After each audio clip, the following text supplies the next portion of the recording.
Game begin. We're here in the shop on a beautiful Tuesday, gearing up to go to South Carolina for Southeast Game Exchange, one of my favorite video game conventions. Michael was asking me yesterday, why? Why is that one of your favorites? There's just something about it. Austin puts it on and he really values YouTubers, which is cool. So a lot of YouTubers come out, which means it's just a giant friend fest and we get to hang out and find video games we don't need and play video games we don't need to play. It's just a really good time. So about to head out to that tomorrow. I do have a couple things right now that I'm working on. We have all of these special edition, I guess Ring Fit's not really special edition, but these special edition Switch games. And I am having a hard time figuring out where to put these things because they don't really fit in the cases. I mean, they could fit in the cases, but then they just take up so much real estate that it's kind of annoying. So we don't usually put them in there.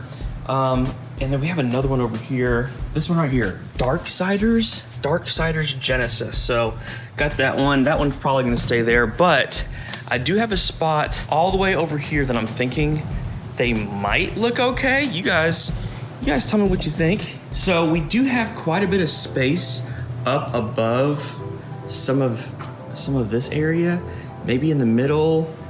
I don't know how it's gonna look, but I'm gonna get up there and put a couple up there with some little stands and see if they look okay. I don't know, it just seems like that would be a good spot. Don't have the games inside the boxes, because again, people would steal them, but I'm gonna see how it looks. I think I love it. So you have all the space that was just blank right there. And now you got these 4 special editions right up there. The Switch stuff looks really, really good. We did have a huge Switch collection sold to us, not by an individual like that just sold their collection, but it was a store, and I believe he just had overstock, and I'll show you what he just sold us. Good morning, good morning, good morning, good morning. There was so many games that they had to like alphabetize them because we don't really know how to put them all out onto the floor. But I mean, there's a lot of, well, Octopaths obviously. But I feel like there's a lot of like Japanese RPGs and stuff in here. There's this one, Lone Wolf, Metroid Prime, some of the staples, some good ones, a ton. Guys, I think there was over 200 different Switch titles. So those are all about to go out. Minty. Tim! Minty Tim is here! You're getting another game stream. Minty Tim, what do you got today, bro? You steal a bunch of stuff again? Yeah, I hit a lick, man. If you run fast enough, you can get away cheap. Oh, I don't know. Once hated, now loved. Minty Tim's here. What do you got, man? Pokemon XD? Look at that. When's the last time you seen that? Yeah. That actually, I've had people ask for this game specifically. My son, sorry. Hey, Ro, can you pipe it down a touch? For my son. Louder now. He does not lack personality, we can say. Hey, Ro, we're filming a video, buddy. We're filming the video. Gets it from his dad. Yeah. So this one actually is a requested game. I guess just because it has a bunch of the like classic games in there. So got that. We've got some nice Cube. Where'd all this stuff come from, man? All over. I've been buying collections up and stuff. This was actually in Russellville the other day. Okay. I drove as soon as they said that they were asking $800 for all 3 of these and the 3 manual. I was like, no way. Okay. No way. So I because 3's in here. And then these are hard to come by to match. And then this condition, these manual, like, you know, people beat them up. Calling them manuals, they're strategy guides. Strategy guides. Hey, it's the same thing with extra steps. Y'all be easy on him, okay? Here we got Xenosaga, got the all the guides, even the 3rd one. I don't know if I've ever seen the 3rd guide. Yeah, that's gonna be a pricey one. I'll give you $10. I'll give you $10. All right, what else you got? We've got some really good 360 stuff. You said how many 360 games? 136 unique. I've got like 60 loose that I might let you check out in a little bit. This was a good deal. Some bangies in here. This right here with the slip cover, that's actually... Bangies. But We don't have time to say bangers anymore, guys. I was just gonna say. I'm just kidding. But look, when's the last? I mean, all unique titles too. So I mean, Xbox original is getting popular. Okay. It used to be. I love seeing these because, guys, I can scan it. Beep beep. Yep. Beep beep. We'll actually be able to get through this quicker than you think, I bet, today. Oh yeah. And then I've already scanned it all in myself. And I do your math in your little mind game. But there's Tales of Graces. There's some good stuff in here. And see Tim coming But through. This is my favorite. I'm an Xbox 360 guy, so Yeah. here we go. Here we go. I get man. excited about this. That right there is that is my middle name, Minty Tim. He's catching himself now. But A little reg card. Reg card, this right here, and that's Minty. It is Fatal Inertia. What's that one going for nowadays? That's 120 to 160. In that condition, you're going to bring the highest end you can because the red card on that goes for over 20 by itself. $75 to $100 game, believe it or not. Bunch of obscure racing stuff. That's over 50 bucks. Flat out, yeah. Bang. The racing games on the we've talked about this before on the channel. 360 stuff is skyrocketing. A lot of the racing games. There's another one, Import Tuner. Look in I there. think is one. This guy was a split second's going to go up in value. Paradise. There's so many racing games in here, but there's Do you have two Import levels. Tuner? Do you know? I'm not sure. Okay. But then we got Shadows? $10 is what I paid for this right here. Not with the guy. So you bought the guy's collection. You bought his entire Xbox collection. That one wasn't in there. That was a different play. No, Okay. but all the good stuff's in it. It's just crazy that people have this large of a collection. I don't see Xbox. I bought his whole collection. I would never have sold my I child know, that's what I'm collection for saying. 300 bucks.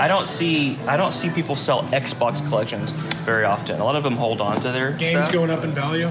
So if you ever see the Ultimate Edition, it's over 50 bucks. All right, let's get after it, dog. I've got news. What? At a convention. Oh, Listen up. Come- Get in here close. Get in Okay. here close. Oh, I'm here. All right. Okay, so we got lodging arrangements for all of you on the cheap. So everybody looking for a budget option, we've got you covered. Okay. Our local Microtel is partnering with us. Great hotel, by the way. It is fantastic. We got to tour it. Everything's nice and clean. It's everything that you want. We'll put a link down below. We get you a code that can get you cheaper rooms. It's around, I think it was $79. 70 for a single bed. And 79 for a double. Oh, worst case scenario! Anyway, back to our regularly scheduled program. That is very cheap. 79 for a double. That's 40 bucks a person, man. If you bring a guest, if you bring a friend, and there are a limited amount. I think we have 30 to 40. Starting with 30. Starting. We can add more. So, maybe. if you guys are wanting those, get your tickets now and book it. We'll put the code down below. Yeah. On what the code is. You'll call the hotel and be like, hey, I'm part of this group. Here's the code, and you'll get this. You can sign up online. You can sign up online. Oh. Use the code. Sign up online. So 70 bucks for that. And then a couple other updates. We have 2 more cars. I don't know cars very well, especially like this kind of car. It's a Fast and the Furious car. And then also the National Lampoon family wagon. It is crazy. There's a guy in Fayetteville that is gonna bring that. He's also got other cars. So we're like up to 4 or 5 cars now, which is awesome for the con. So get your tickets. Down below, vendors still, we got a couple more spots, and then also hotels. What's up? That was pretty good. So today we're talking about the hidden costs of owning a game. Oh, hey, my Peppa Pig. This You morning, feel better? This You feel morning better I had today? this morning I had a little boo boo, and my daughter goes, "Oh, Daddy, you need Peppa Band-Aid." Okay, baby, get Peppa Band-Aid. Today we're talking about the hidden costs of owning a game store. And they are many. There are many. They All are right. many. Talk to us about what has been happening around this place. Everything's breaking, dude. What? I mean, It's cursed. It is rough right cursed. around here right now. Yeah, our air has been going out. That's been no secret. We've been talking about that Yep. for a little bit. Yep, So we yep. had a company come out. They fixed that up. It was actually a fairly painless endeavor. Not too bad. Not too bad. Okay. The pinball machine also broke. We had a flipper that went out. There was multiple things.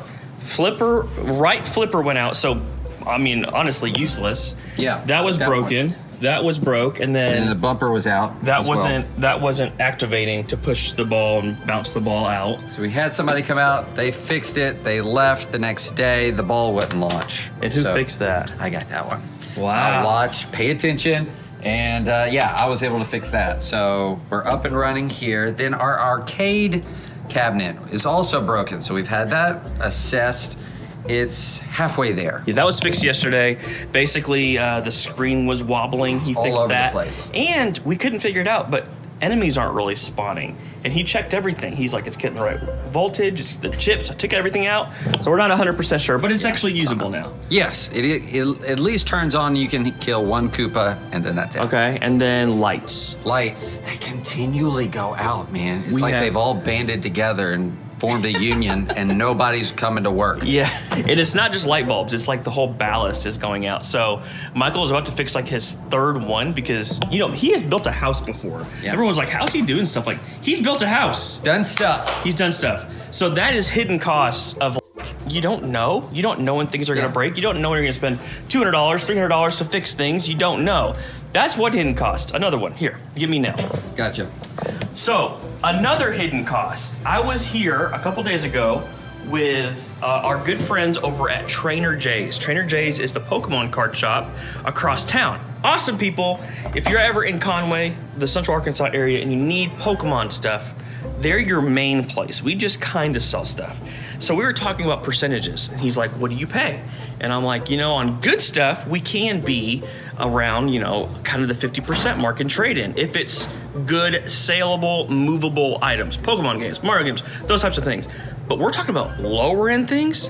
Guys, $10 games and lower, we can't even sell those most of the time. So we are at a lower price percentage. He's at like 60 to 65%. Ooh. And I was like, okay, talk to me about that. How can you be at that? So we finally figured out what the difference was between us and them. They get these cards, they get Pokemon cards in, right? To trade in, $7.99. I go, how long does it take you to get your product onto the floor to sell? He's like, usually by the time they're gone, like they are still in store, it's out on the floor. Because all they do is take the card, put it in, $7.99, it's on the floor. We were like, oh, that's the difference. That's the difference between us and them. Because come over here, we have a whole process for things to go out onto the floor. What are you doing, my good man? Right now, I'm cleaning up the old stickers on the games. Cleaning the old stickers. Well, that's not a thing people think about a lot, and think about the time that goes into it. A broken case, so now we have to retrieve another case, make sure it looks nice. We don't like things to look dumpy, right? So stickers off, new case. How's the disc? Disc is scratchy. We've got to put that through our buffer that costs 20 grand. These are all the costs that people don't think about, and there's a lot more time involved. That's why the Pokemon people can pay more, because it's instant thing. It's instantly on the floor. You may have seen where we clean and process games over here. This is where we are processing discs. These are all the dirty ones. All the clean ones, we take them all out. We get them in stacks of 50, and we have a that does 50 discs at once. Also have a single. Once that's done, once that's completed, we take the jewel cases and we jewel them all up. Then we put them up here, and somebody, when they come in and they have extra time, they alphabetize all of these inside the, what do you call this? Drawers, shelving. Shelving. And then once that's done, the games are put here. What do you think the entirety of the time it takes to get a game all the way through the process? 4 days. Really depends on how long it takes us to get it through that machine back there. Days. If we have backlog, it's going to take a little longer. So definitely days, unless it's like on a call list and someone's like, hey, I want that game that just came in. We can get it through quicker. But then they go here, and then everyone finds a way to put them out onto the floor that is getting very stocked with games. So then there's like rearranging and trying to put things where it looks nice.